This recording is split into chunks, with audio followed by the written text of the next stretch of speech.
한 주 쉬고 우리 2주 만에 있는 우리 금요 기도회입니다. 긴 연휴였는데 잘 보내셨나요? 명절 때 우리 가족과 친척을 또 오랜만에 만나서 안부도 묻고 인사하시는 우리 성도님들도 계실 것입니다. 근데 요즘은 그런 이야기 하면 안 된다라고 하지요. 취준생한테, 취업준비생한테 언제 취업할 거냐, 도대체 얼마나 좋은 데 가려고 아직까지 이러고 있냐 라는 이야기 하시면 큰일 납니다. 고3한테는 수시 어디 집어넣었냐 라고 물어보시면 이제 집안 싸움이 나기 시작하는 거예요. 또 외모에 대해서도 또 살 좀 빼야 되겠다, 반대로 살 좀 쪄야 되겠다 라는 이야기도 하시면 안 돼요. 그러면서 꼭 하시는 말씀, 이게 다 너 잘 되라고 하는 이야기인 거 알지? 절대 하시면 안 되는 것이지요. 그런 안부의 인사라고 하면서 상처 주는 말이 우리 가운데 얼마나 많은지 모르겠습니다. 근데 오늘 말씀을 보면은 문안이란 단어가 3번에 걸쳐서 나오고 있어요. 21절에 보면은 그리스도 예수 안에 있는 성도에게 각각 문안하라. 나와 함께 있는 형제들이 너희에게 문안하고, 또 22절에도 모든 성도들이 너희에게 문안하되, 이렇게 3번이나 나오는 단어 문안입니다. 가족 간에, 친척 간에 안부를 묻고 문안하는 것 정말 중요한 것이지요. 특별히 오늘 본문에서는 누구에게 문안을 하라고 말씀하고 있습니까? 21절에 그리스도 예수 안에 있는 성도에게, 예수 안에 있는 성도 간에 서로 문안하는 것이 그렇게 중요한 것입니다. 근데 여기 성도라고 하는데 성도가 무엇입니까? 교회 처음 나온 분들을 보통 우리 성도님이라고 부르지요. 아직 직분을 받기 전에 교회 생활 처음 하신 분을 성도라고 부릅니다. 그러다가 성도로 불리다가 예전에는 권찰이란 것이 있었어요. 성도 하다가 교회 좀 다니면 권찰이라고 불러주고, 그러다가 조금 더 열심히 다니고 몇 년 지나면 집사 직분을 주고, 또 집사 직분을 받고 예배 생활 열심히 하고 또 교회 봉사도 열심히 하면은 우리 여자분들은 권사님이 되고 남자분은 안수 집사님이 되고 이제 장로님까지 되는 것, 그런 일련의 과정, 첫 단계가 성도라고 잘못 생각하시는 경우가 우리 가운데 너무나 많은 것이에요. 성도의 뜻이 무엇입니까? 거룩성의 무리도, 거룩한 자들, 하나님 보시기에 거룩한 사람이 성도라는 것이지요. 그러면 사실 하나님 보시기에 거룩하다라는 것은 장로, 권사, 집사보다 더 아름답고 고귀한 이름이 우리 성도라고 할 수 있는 것입니다. 가톨릭에서는 특별한 사람에게 성인, 성자라고 부르지요. 우리 개신교에서는 예수 믿는 모든 사람을 성도, 거룩한 사람이다 라고 부릅니다. 그런데 사실 하나님 보시기에 흠이 없고 거룩한 사람이 누가 있습니까? 하나님 보시기에 우리가 지금 보기에는 옆에 계신 분들이 믿음도 좋아 보이시고 정말 내가 닮고 싶은 신앙의 아름다운 모습을 보이지만, 하나님 보시기에 우리가 조그마한 죄가 없는 사람이 도대체 어디 있냐라는 것입니다. 그렇지만 예수 믿는 우리를 주님께서 예수 십자가의 보배 피로 깨끗이 씻어주셔서 우리는 거룩한 백성, 성도가 된 줄로 믿습니다. 그래서 성도의 또 다른 개념은 하나님께서 택해 불러주셨다라는 거예요. 하나님께서 특별히 불러주셔서 주님의 자녀 삼아준 사람이 성도이다 라는 거지요. 특별히 21절에 그리스도 예수 안에 있는 성도, 성도는 그리스도 예수 안에 있는 사람이다. 하나님의 택하심을 받아 예수 안에 거하게 되었다. 그것이 우리의 신분이라는 거예요. 그리스도 예수 안에 있는가 아니면 예수 밖에 있는가에 따라서 우리의 영적 신분이 달라지는 것이지요.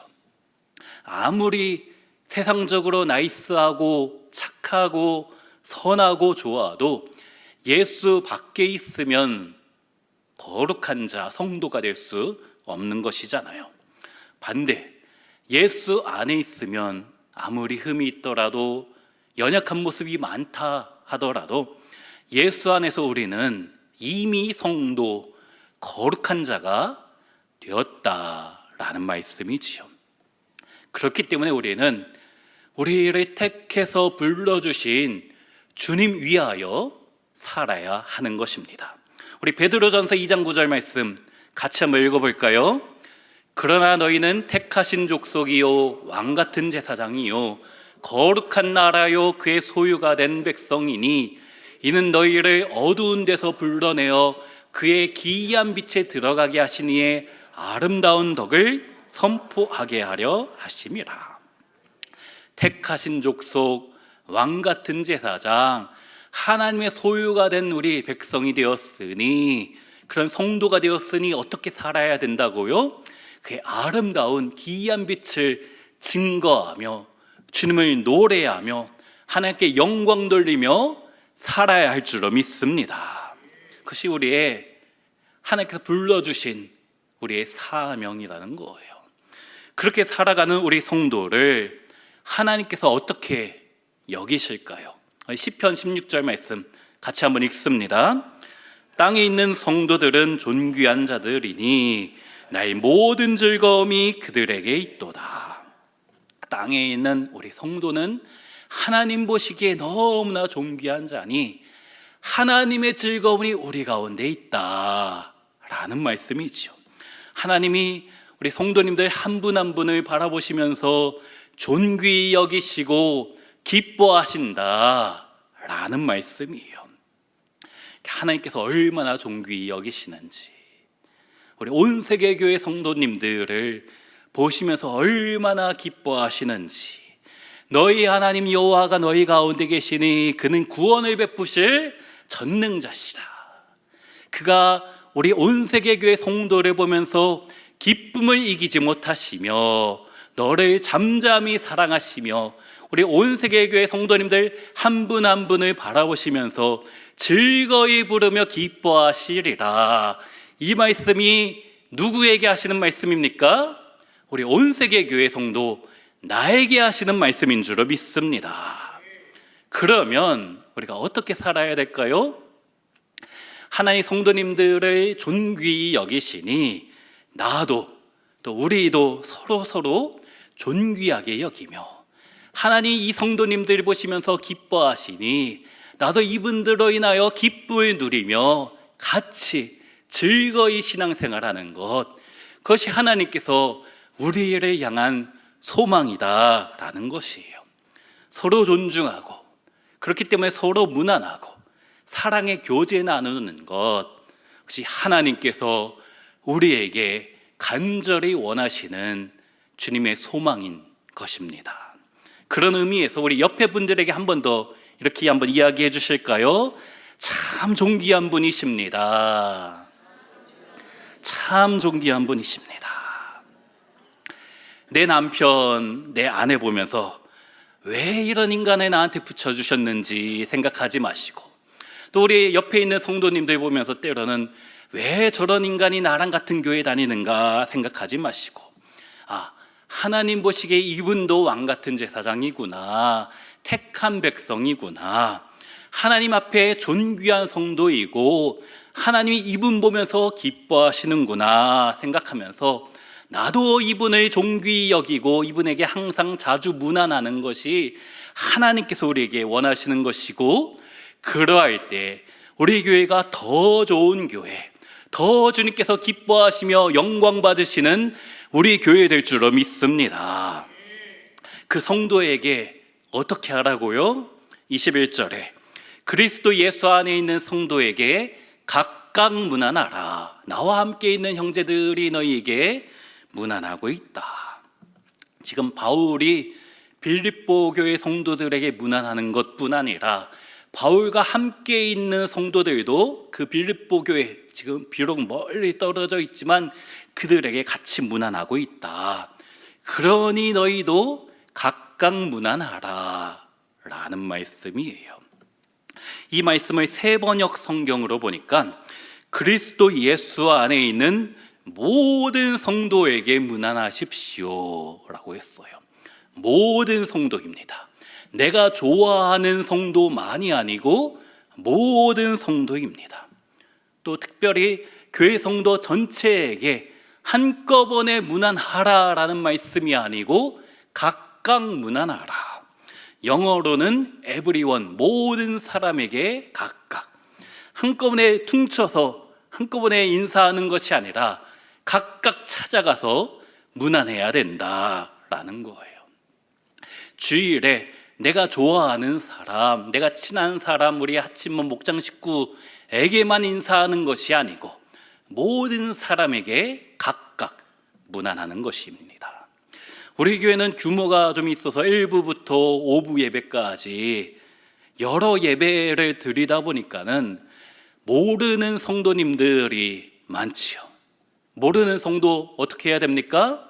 엘리베이터에서, 우리 아파트 엘리베이터에서 모르는 사람 보고 인사하면 어색한 것처럼 교회에서 처음 보는 사람 어색하니까 인사 안 하는 것, 그게 아니다 라는 말씀이에요.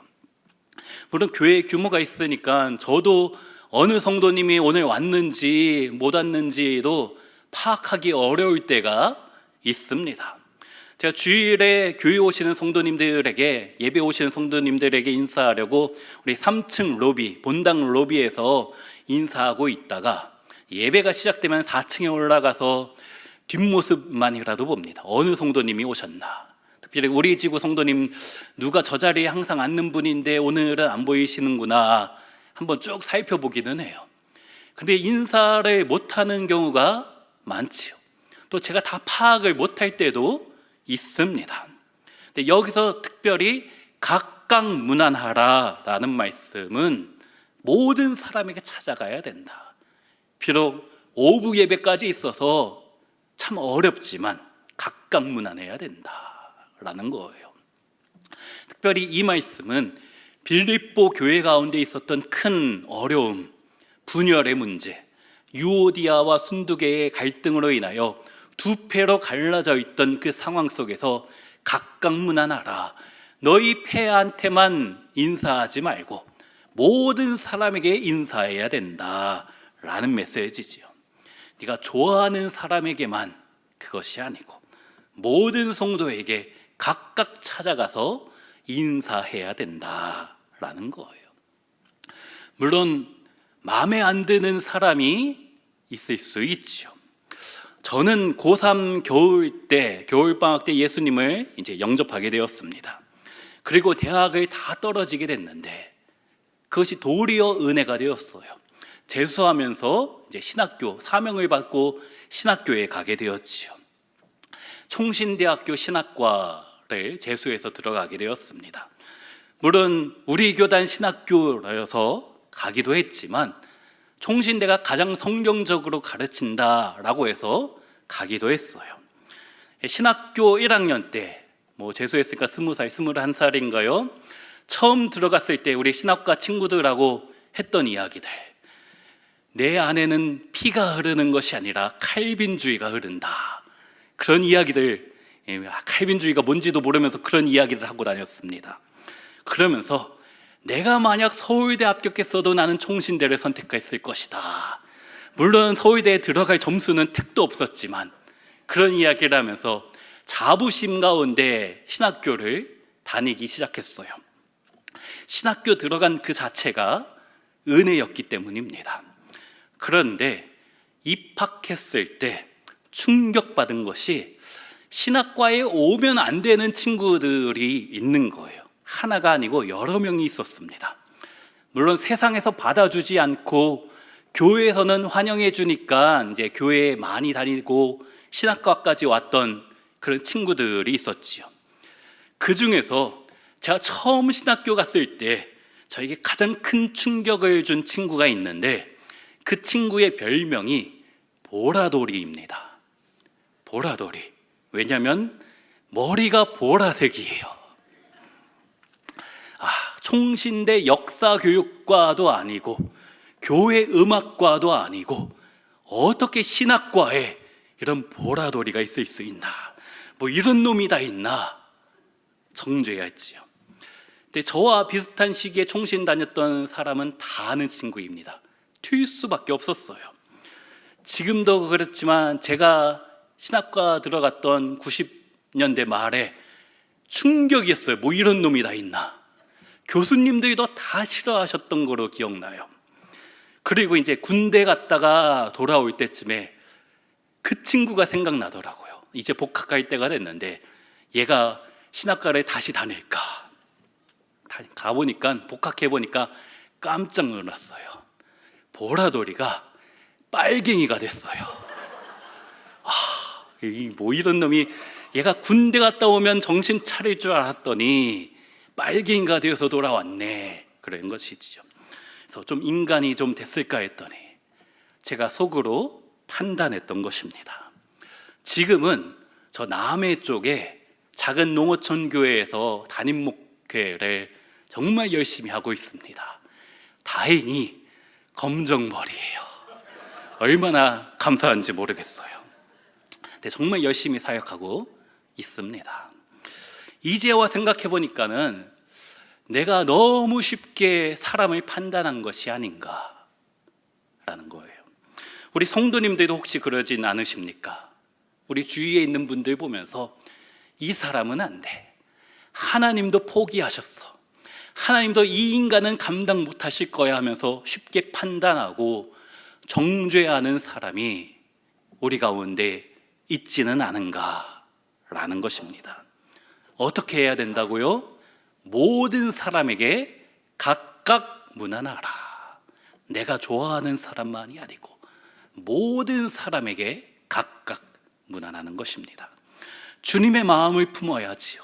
주님이라면 저 사람을 어떻게 바라보실까? 내 옆에 있는 사람을 하나님께서 참 존귀하게 여기시는구나, 이분 때문에 즐거워하시겠구나 생각하는 우리가 되어야 한다라는 말씀이에요. 여기 계신 분들 중에 어쩌면 너무나 쉽게 남편에게, 아내에게, 자녀에게 실망해서 너무 일찍 포기하지는 않으셨는지요?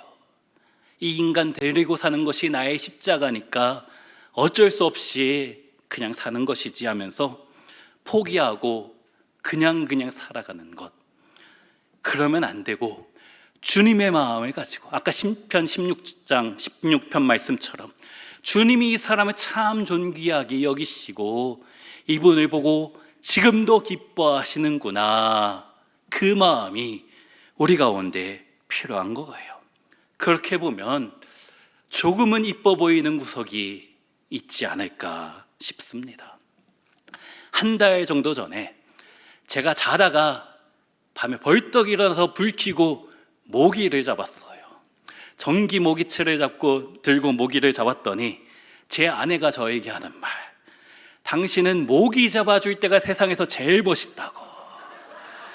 가끔씩은 그렇게라도 이뻐 보일 때가 있지 않습니까? 그러면 그럴 때마다 무난하고 주님의 이름으로 축복해주고 주님의 은혜가 당신에게 있기를 바랍니다, 격려하는 것입니다. 그 문안의 내용이 무엇이 되어야 합니까? 23절 같이 읽습니다. 주 예수 그리스도의 은혜가 너희 심령에 있을지어다. 주님이 당신에게 은혜 베풀어 주실 것입니다. 주님이 반드시 당신에게 축복해 주실 것입니다. 이것이 우리의 문안의 내용. 서로 인사하면서 격려하면서 우리 가족에게, 우리 성도들에게 항상 해야 되는 메시지인 것이지요. 가장 중요한 우리의 인사, 주님의 은혜가 당신에게 있기를 바랍니다 라는 거예요.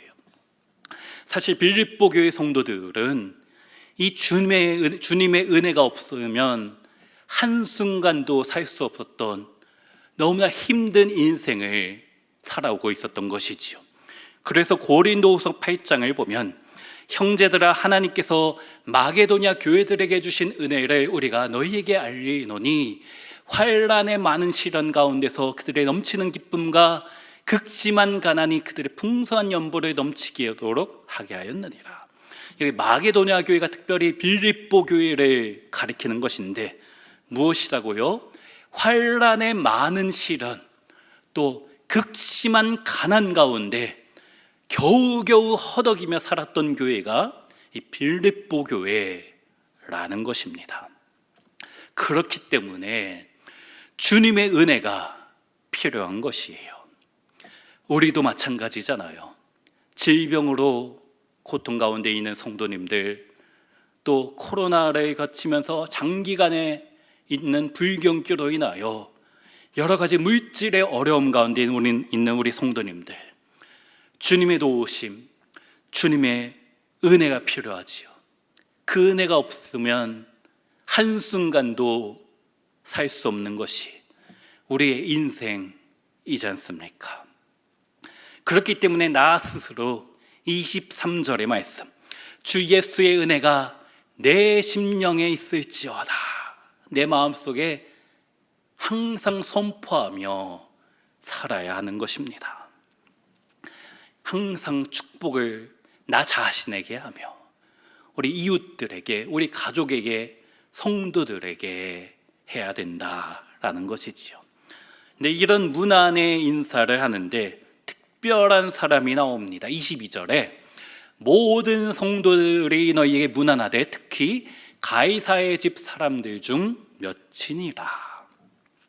우리가 애굽, 이집트의 왕을 파라오라고 부르는 것처럼 로마의 황제를 카이사르, 영어로는 시저, 한국어로는 가이사라고 부르지요. 이 말씀을 보면 빌립보 교회 안에 가이사의 집 사람이 있다라는 거예요. 로마의 황제의 집안 사람이, 어쩌면 로마 황제의 가족이든 친척이 되었든 적어도 로마 황제의 신하 중에서 예수 믿는 사람이 나오고 있다라는 것이지요. 사실 이때는, 이 로마 시대에는 대대적인 기독교 박해 가운데 있었지 않습니까? 단지 예수 믿는다라는 그 이유 하나만으로 경제적인 어려움 가운데 처할 수밖에 없었고, 시민의 특권을 다 누리지도 못했고, 심지어 끌려가 모진 고난과 핍박을 당하였고, 어떤 이는 예수 믿는다는 이유 하나만으로 많은 사람들 앞에서, 원형극장의 수많은 관객 앞에서 맹수의 밥이 되었지요. 또 크리스찬들을 나무에 매달아 거리를 밝히는 횃불로 불에 태워서 사용하기도 했지 않습니까? 그랬던 로마 황제의 집안에서 예수 믿는 성도가 나왔다라니요. 어떻게 이런 일이 가능합니까? 이것이 복음의 능력이고 예수 그리스도의 능력인 것입니다. 우리 성도님들은 어떻게 예수 믿게 되셨습니까? 어떻게 예수 믿게 되셨습니까? 저희 외가는 상당히 유교적인 집안이었어요. 저희 외할아버지가 정말 유교적인 분이셨습니다. 물론 친가는 믿음의 가족 집안이었는데 외할아버지는 정말 유교적인 분이었습니다. 외가가 저기 구월동이었습니다. 인천시청 생기기 전에 그 동네에서 사셨어요. 근데 저희 어머니가 공부를 정말 잘하셔서 이제 강남에 있는 학교 경기여고를 다니고, 그런데 외할아버지가 어디 여자가 남자 여자 같이 다니는 대학을 가냐고, 서울대 의대 들어갈 실력이 되었는데 이대 보냈다라고 해요. 정말인지는 저희 어머니한테 들어서 확실하지 않은데 저희 머리를 보면 아닌 것 같기도 하지만 어쨌든 그랬습니다. 그만큼 유교적인 집안이었는데 저희 어머니가 대학에 가서 친구가 한번 읽어보라는 작은 소책자, 요한복음이라고 써있는 그 책자를 읽다가 갑자기 방구석을 구르기 시작하더니 눈물이 나기 시작하더니 통곡이 나셨다라는 거예요. 처음 읽어보는 그 요한복음이라는 작은 소책자를 보다가 뒤집어지게 된 것이죠. 결국은 이제 목사님, 사모님도 되셨습니다. 가이사 집에, 유교 집안에 복음이 들어간 것입니다. 여기 계신 우리 성도님들 중에서도 대대로 불교 집안이셨다가 지금 이 교회에 앉아 계신 분도 계실 것입니다. 어떻게 이런 일이 가능합니까? 말도 안 되는 일이에요. 도저히 믿기지 않는 일이 어떻게 이루어집니까? 박해의 시대 가운데 가이사 로마 황제의 집안에 복음이 들어간 것처럼 그 복음의 능력이 우리 가운데, 우리 성도님들 가운데 임하여서 우리가 예수 믿고 구원받고 거룩한 백성, 왕 같은 제사장이 된 것인 줄로 믿습니다. 바울 시대 때는 상상할 수 없었던 일이 바울이 죽고 나서 200년, 250년 동안 극심한 박해 가운데 있었던 그런 일들 가운데 우리 성도가 환난과 핍박 중에도 성도는 신앙 지키며 살아오다가 결국 313년에 콘스탄틴 황제가 기독교를 공인하게 되었지요. 기독교를 믿어도 된다 인정해 준 것입니다. 그렇게 될 수 있었던 이유가 로마의 황제였던 콘스탄틴의 어머니 헬레나가 다른 사람들에게, 누군가에게 전해진 이 복음을 듣고 예수 믿게 되어서 가이사 집안의 성도가 되었지요. 그리고 그의 아들 콘스탄틴이 황제가 되자 기독교를 믿어도 된다 공인하게 되었고, 그리고 나서 얼마 후에는 전 로마 제국의 오직 유일한 종교는 기독교뿐이다 인정받게 되었지요. 무슨 의미입니까? 지금은 어려움 가운데 있지만, 지금은 핍박 가운데 있지만 결국 복음이 이기는 것입니다.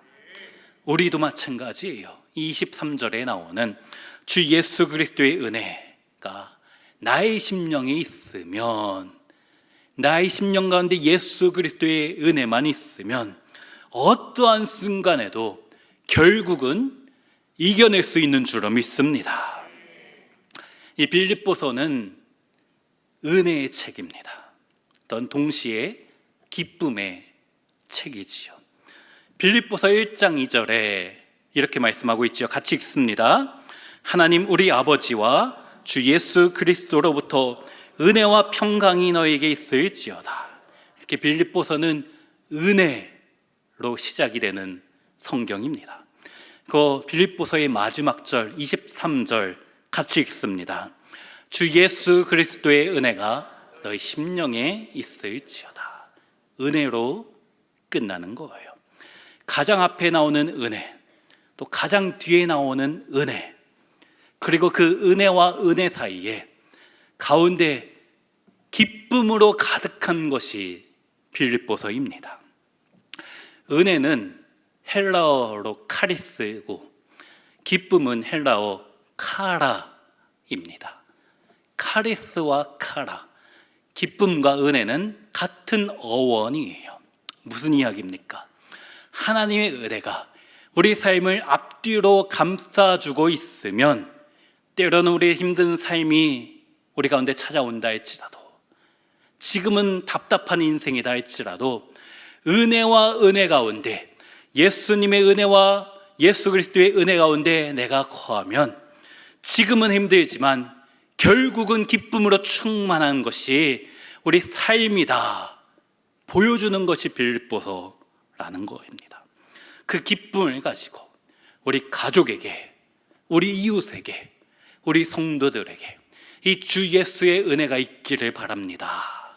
날마다 문안하며 인사하며 격려하며 축복해 주는 그런 삶을 사는 것이 하나님께서 우리를 향한 말씀인 줄로 믿습니다. 자, 코로나를 시작하면서 베드로전서 말씀을 한 18번 정도를 나누었던 것 같아요. 베드로전서의 주제가 고난 중에도 소망을 품으면 영광과 즐거움이 찾아온다라는 것이 베드로전서의 중심 말씀이거든요.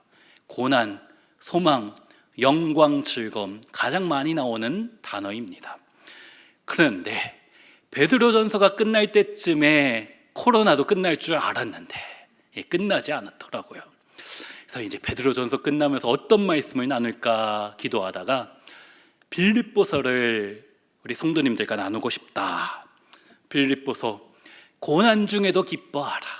바울처럼 감옥 안에 갇혀 있어도 기뻐해야 된다 라는 말씀. 그럴 수 있는 이유가 이 빌립보서의 시작과 끝이 은혜와 은혜인 것처럼 주님의 은혜만 있으면 우리 삶 가운데 반드시 기쁨을 주실 것이다 라는 것이지요. 우리 삶도 마찬가지입니다.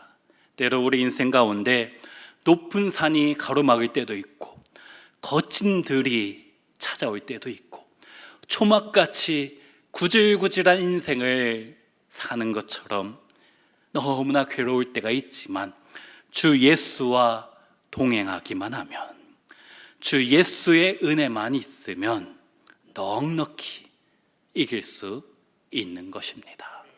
빌립보서를 마무리하면서 하나님께서 우리에게 그 말씀하시는 것 같아요. 내가 처음부터 너를 택해 주시고 은혜 베푼 것처럼 너의 마지막 순간까지도 내가 너에게 은혜 베풀어 줄 것이다. 그러니 이 은혜와 은혜 사이에서 너희는 기쁨을 이기지 못하며 그 기쁨 붙잡고 살아가라. 그것이 주님께서 우리에게 하시는 말씀이다 라는 것이지요. 반드시 기쁨 주실 줄로 믿고 그 복음의 능력을 우리 마음에 품어서 우리 가운데 이미 주어진 이 기쁨을 가지고 우리가 받은 은혜와 축복을 우리 가족들에게, 우리 이웃들에게 날마다 증거하며 살아가시는 우리 온세계교회 모든 성도님들 되시기를 주의 이름으로 축원합니다. 반드시 우리에게 기쁨 주실 것을 확신하면서 은혜의 하나님, 나에게 축복도 주시고 기쁨도 주시고 비록 지금은 힘들지만 괴롭지만 하나님께서 은혜 베푸신 것을 내가 믿기 때문에 내 삶 가운데 기쁨이 넘칠 것입니다 확신하면서 이 때를 믿음으로 붙잡고 이겨내시는 우리 온세계교회 모든 성도님들 되시기를 주의 이름으로 축원합니다. 이제 우리